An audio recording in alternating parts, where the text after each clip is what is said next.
The researchers will find out next year whether they and Scotland have won the Golden Spike. Palab Ghosh, BBC News. It certainly looks really beautiful, doesn't it? Well, here in the studio to tell me all about it is Elias Rugen, first author and geology PhD researcher at the UCL Earth Sciences. Hello, thanks very much for coming in. Just explain to me what exactly it is that you're looking at in these rocks and what it tells you. Yeah, so these rocks off the west coast of Scotland are a record of what's known as Snowball Earth. And this is a glaciation that basically covered the entire planet in ice.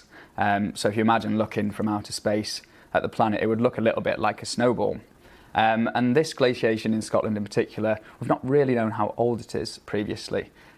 So our new data and our new age constraints confirm that it's part of a glaciation that lasted between 720 million years ago and 660 million years ago. And now that's a 60 million year time span for a snowball Earth. You know, if we put that into perspective, that's the same amount of time between us and the dinosaurs. So it's an incredible amount of time for the Earth to be nearly completely encased in ice. And you can only see what you're seeing in these rocks, in these ones in Scotland.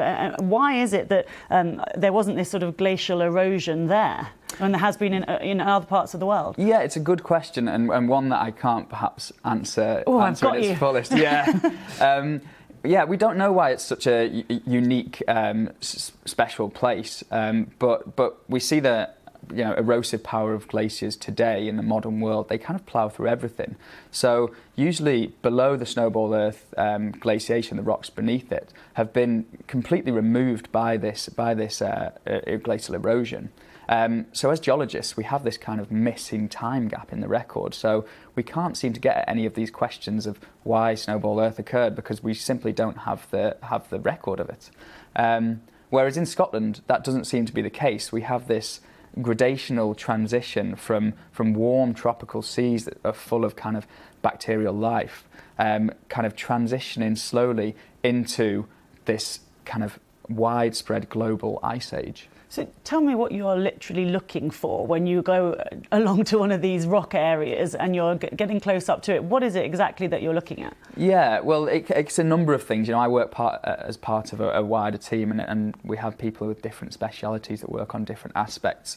This study in particular has worked on a mineral called zircon, which you can't actually see with the naked eye. You can only see under a microscope. So for that, we have to take samples back to the laboratory. You just chip off a whole lot in the hope that there's some in there somewhere. We just hit it with a hammer, and we kind of know the zircons get everywhere. You know, they're formed in magma chambers and then kind of sent everywhere via erosion and via volcanic eruptions. And we can date these zircons really accurately using mass spectrometry. And it's these minerals that have told us what age these rocks are. And it's important, isn't it? Because as I mentioned, it was after this big freeze that complex life emerged, isn't it? So what do you learn about the life that then came after? Yeah, it's somewhat counterintuitive, isn't it? That a big glaciation might lead to complex life emerging, and that's something that again, I'm sorry, I don't have the answers for you, but yeah, if we use things, we have these things called molecular clocks, which basically is tracing DNA back in time, and they trace the origins and the emergence of animals to that Snowball Earth phase. And it's potentially the fact that we have these really harsh conditions of glaciation that might have caused organisms to have to adapt to this environment and adapt to the point where they evolve some form of complexity.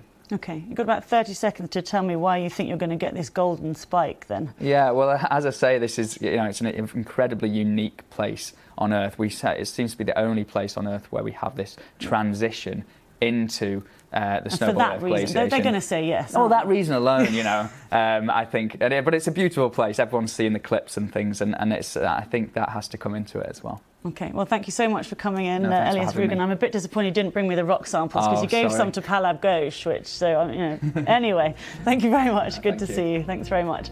Plenty more to come here on BBC News, so don't go away.